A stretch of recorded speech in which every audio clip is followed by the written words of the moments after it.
দিকে তাকায়া গলায় ছুরি চালাইতে পারে না।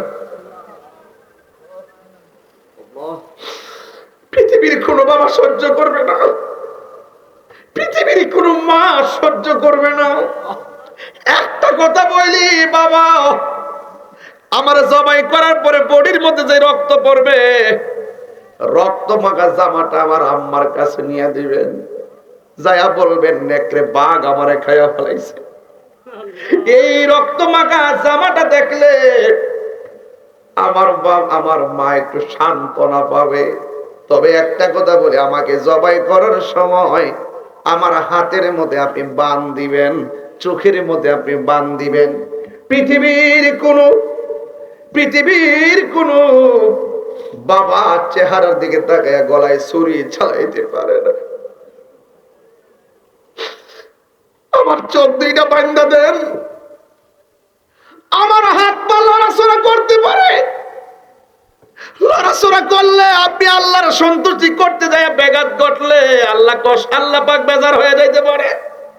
আমার হাতটারে সুন্দর করে বাঁধেন, পা গুলোকে সুন্দর করে বাঁধেন, যেন গলার মধ্যে ছুরি চালাইলে আমি লড়তে না পারি।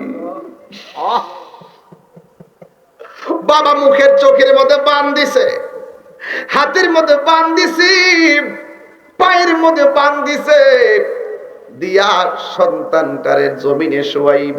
ফালাম্মা আসলামা, বাপেও রাজি পুতেও রাজি। রে পুত খেয়াল করো, ফালাম্মা আসলামা, বাপেও রাজি পুতেও রাজি। এবার সন্তানটা যখন শুয়াইব, এরপরে সন্তান বলে আব্বা আপনারে বলছিলাম আমার চোখের মধ্যে বাঁধেন, হাতের মধ্যে বাঁধেন, বানটা দিতে বলছিলাম যেন আমি নড়াচড়া করতে না পারি। আব্বা গো, ও আব্বা আমার হাতের বাঁধনটা খুললা দেন, চোখের কালো কাপড়টা বাঁধনটা খুললা দেন। আপনি যদি আমাকে হাত পা বাঁধা জবাই করেন, পৃথিবীর মানুষ সারা জীবন বলবে ইসমাইল জবাইয়ের মধ্যে রাজি ছিল না, আর বাপে তার হাত পা বাঁধা জুড়ে জবাই করছে। ও আব্বা বাঁধন খুললা দাও। সন্তানের বাঁধন খুললা দিছে। ইব্রাহিম তো আল্লাহকে সন্তুষ্টি করার জন্য পাত্র বাঁধা লাইছে। আমার আল্লাহকে রাজি করতে হবে। পোলা জবাই করলে করুম, পোলায় কয় জবাই হইলেও আল্লাহ রাজি থাকলে সব রাজি। ও যুবক, মুখের বান্ডা খুলছি, হাতের বান খুললা, ওয়ালাম তাল্লাহু লিল জাবিন।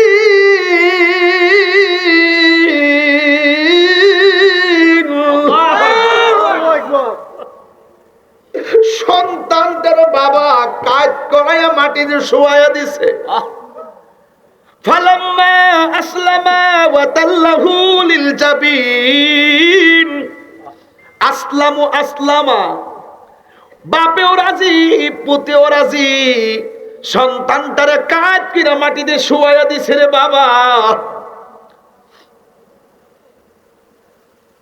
ওই মুহূর্তে সন্তানের গলার মধ্যে ছুরিটা চালাই, আসমান যেন থরথর করে কাঁপতেছে।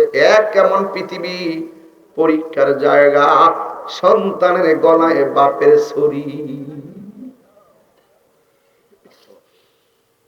আল্লাহ ডাক দিয়া কইছি, ইব্রাহিম তুই কই রে?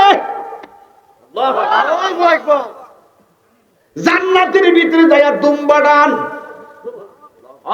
ইব্রাহিম নবীর কাছে যা, আল্লাহ ডাক দিয়ে কই ওয়ানা দাই না গো আইয়া ইব্রাহিম। আল্লাহু আকবার, তাকবীর, নারায়ে রিসালাত, ইয়া রাসূলুল্লাহ, এই মুফতি গিয়াসউদ্দিন আত-তাহিরি সাহেব, নারায়ে তাকবীর, আল্লাহু আকবার। মার যুবক ভাই, আল্লাহ কই ইব্রাহিম, আল্লাহ কই ও ইব্রাহিম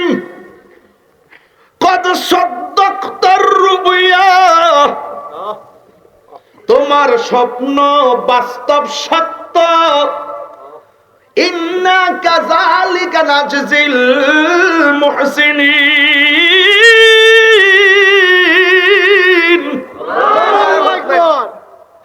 এভাবে আমি প্রেমিকদেরকে পুরস্কার দিয়ে থাকি। ও জিব্রাইল দুম্বাটা লয়া যা, গলার মধ্যে ছুরি দেয়, ছুরি ঢোকে না। ইসমাইল কয় বাবা চালাও। ছুরি দেখ, ছুরি গলা কাটিস না কেন? ছুরির জবান খুলে যায়। ছুরি কয় আপনি বলতেছেন গলা ধরতাম, আল্লাহ করছে সাবধান, গলায় লাগবে। আর বড় করে কর, কি যে একটা প্রেমের খেলা।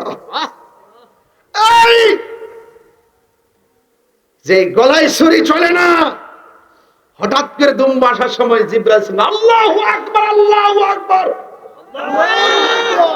ইব্রাহিম শুননা কই লা ইলাহা ইল্লাল্লাহ।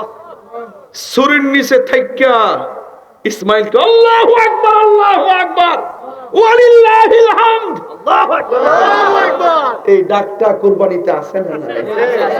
নামাজের ফরজের পরে আছে না নাই? আরে ঈদগার মাঠে আছে না নাই? আয়ামে তাশরিক আছে না নাই? এই যুবক ভাইয়ের আমার, ওই গরুলে ওই দুম্বানি আসার সময় জিব্রাইল বলছে আল্লাহু আকবার, আল্লাহু আকবার, লা ইলাহা ইল্লাল্লাহ, আল্লাহু আকবার, আল্লাহু আকবার, ওয়ালিল্লাহিল হামদ। বাপে পুতে মিল্লা তাসবিহ বাক করছে, এই তাসবিহ এখনো আছে। আল্লাহ কয় এ জিব্রাইল আমার ইব্রাহিমরে কয় দুম্বা জবাই করতে আমি রাজি। আর আমার হাজার কেনা কইছে দাওয়াত খাইতে যাইতেছে। সুবহানাল্লাহ। দুম্বার গোশত 3 ভাগ করবে, 1 ভাগ নিজে খাইবো, আরেক ভাগ আত্মীয় স্বজনরে দিব, আরেক ভাগ গরিবের দিব। আর আমার হাজরারে কইছে, হাজরা যদি আমার ইব্রাহিমরে কয় কিরে বেটা, কিরে ইসমাইল বেটা, বাপুতে দাওয়াত খাইছো, তোমার লাগে কি টানছস, দুম্বারা জবাই কইরা আমার হাজরার কাছে গোশত লইয়া যাইবা। আল্লাহ বলতেছেন কি জানেন, ইন্না হাযা লাহুল বালাউল মুবিন। সুবহানাল্লাহ বলবেন না? সুবহানাল্লাহ। ওয়া ফাদাইনাহু বিযিবহিন আযীম ওয়া তারাকনা আলাইহি ফিল আখিরিন সালামুন আলা ইব্রাহিম কাযালিকা নাজজিল মুহসিনিন। চিৎকার মেরে কন্যা সুবহানাল্লাহ। পৃথিবীতে আল্লাহ যাকে ভালোবাসে তাকে বেশি পরীক্ষা করে। ওই পরীক্ষায় যারা ধৈর্য ধারণ করতে পারে, এই পরীক্ষাটা হবে তোমার রোগের দ্বারা, এই মুসিবতটা হবে তোমার অর্থ লসের দ্বারা, সম্পদের নুকসান দ্বারা। ওয়ালা নাবলুওয়ান্নাকুম বিশাইইন মিনাল খাউফি ওয়াল জু'i ওয়া নাকসিন মিনাল আমওয়ালি ওয়াল আনফুসি ওয়াস সামারাত ওয়া বাশশিরিস সাবিরিন। আল্লাহ বলছেন আমি যাকে পছন্দ করি তাকে সম্পদ নুকসান দিয়ে পরীক্ষা করি, ভয় দিয়ে পরীক্ষা করি, ক্ষুধা দিয়ে পরীক্ষা করি। এই পরীক্ষার মধ্যে যারা ধৈর্য ধারণ করতে পারবে তাদের জন্য ওয়া বাশশিরিস সাবিরিন, আমি আল্লাহ জান্নাতের শুভ সংবাদ রেখে দিয়েছি। আল্লাহু আকবার। ইব্রাহিম আর ইব্রাহিম নাই, ইব্রাহিম তখন খলিলুল্লাহ হয়ে গেছে। ইসমাইলের ইসমাইল নাই, ইসমাইল তখন জবিহুল্লাহ হয়ে গেছে। আর 3 বার কন্যা সুবহানাল্লাহ বেটা। এই জবিহুল্লাহ, ইসমাইল জবিহুল্লাহ, আদম সফিউল্লাহ, ইব্রাহিম খলিলুল্লাহ, ঈসা রূহুল্লাহ, মুসা কালিমুল্লাহ, নূহ নাজিউল্লাহ, দাউদ খলিফাতুল্লাহ, মুহাম্মদুর রাসূলুল্লাহ। বড় করে বলুন না সুবহানাল্লাহ। মুহাম্মাদুর হাবিবুল্লাহ। চিৎকার মেরে করে আল্লাহু আকবার। সব নবীগণ বন্ধু হতে গিয়ে পরীক্ষা দিয়েছে, আমার রাসূলকে বন্ধু বানাইতে গিয়ে আল্লাহ পাক পরীক্ষা নেয় নাই। তো সুতরাং নবীর সঙ্গে কাহারও কোনো তুলনা নাই। আজকে যদি সেই দিন ইব্রাহিম নবীর ছড়ির তলে যদি সন্তান ইসমাইল জবাই হতো, সোনারঘাটের সিকান্দরপুরের সন্তানকে বাবা গলার মধ্যে বাইন্দা বাইন্দা সোনারঘাট বাজারে নিত, মানুষ বিক্রি হইতো, সন্তানের গলায় ছুরি চালাইতো। কত বড় পরীক্ষার ভিতরে আল্লাহ পাক এই সৃষ্টির মায়ার বান্দাকে হেফাজত করে আমাদের জন্য এই কুরবানিটা দিয়েছেন। রাসূলকে বলছিলেন ইয়া রাসূলুল্লাহ কুরবানি কি? রাসূল বলছেন কুরবানি হলো ইব্রাহিম নবীর সুন্নাত। এই কুরবানিতে যারা বড় বড় পশু, মোটা তাজা পশু ক্রয় করবেন, মোটা তাজা এবং সুন্দর তাজা, রাসূল বলছেন যারা যত তাজা করবে ওই কুরবানি দাতা তাজা পশুর উপরে আরোহণ কইরা ফুলসিরাত পার হয়ে যাবে। ওয়াজ বুঝাইতে পারতাম না, ইমাম সাহেবরা বলবেন আপনারা ঈদগার মাঠে এগুলো মানুষ ঈদের এক সপ্তাহ আগে মেহরাবে বলবেন, মানুষ খুশি হইব যে এই গরুটা আমরা আজকে একজন তিনজনই কিনতে প্রয়োজন, 7 জন মিললে বাবিয়াইফি গরু কিনুন, তৌফিক থাকলে একটা কিনুন, কিন্তু মানুষকে দেখাইবার লাগে গরু কিনবো না। একমাত্র আল্লাহকে লা ইয়ানালুল্লাহু লুকুমুহা ওয়ালা দিমাউহা ওয়ালাকি ইয়ানালুহুত তাকওয়া মিনকুম। আল্লাহর কাছে কুরবানির পশু রক্ত পৌঁছে না, আল্লাহর কাছে কুরবানির পশুর গোশত পৌঁছে না, আল্লাহর কাছে পৌঁছে বান্দার অন্তরের তাকওয়া। রাসূল বলছেন ইব্রাহিম আলাইহিস সালামের সুন্নাত কুরবানি, এই কুরবানির পশুর গায়ে যতটা পশম থাকবে সেই পরিমাণ নেকি আল্লাহ পাক কুরবানি দাতাকে দান করে দিবেন। তাইলে কুরবানি পশু ক্রয় করব একজনকে সন্তুষ্টি করার জন্য, জবান খুলে বলুন তিনি কে? মানুষকে দেখাইবার জন্য নয়। রাত্রিবেলা ঘুমাইবেন, জানালা একটু ফাঁক রাখবেন, মনে মনে কইবেন ফজরে আজানটা হইব, আজানটা শুনে মসজিদে যাব। সারা রাত ঘুমও হইল, বাতাসও খাইলেন, সারা রাত যে ঘুমাই রইছেন নামাজের নিয়ত কইরা নফল নামাজের সওয়াব হইছেন। আর যদি রাতে ঘুমাইতে হয় যে ঘুমাইতে বাতাস লাগবো, ওই সওয়াব আর হইতেন না। বুদ্ধি করে সওয়াব অর্জন করেন। একের ভিতরে 3 আছে। আপনি সুন্দর আল্লাহকে সন্তুষ্টির জন্য গরু কিনবেন, এই গরু আপনার পুলসিরাতের বাহন হবে। প্রত্যেকটা পশমের পরিবর্তে আল্লাহ আপনাকে নেক দিয়ে দিবে। তাহলে বলুন আমরা সন্তুষ্টি কামনা করবো কার?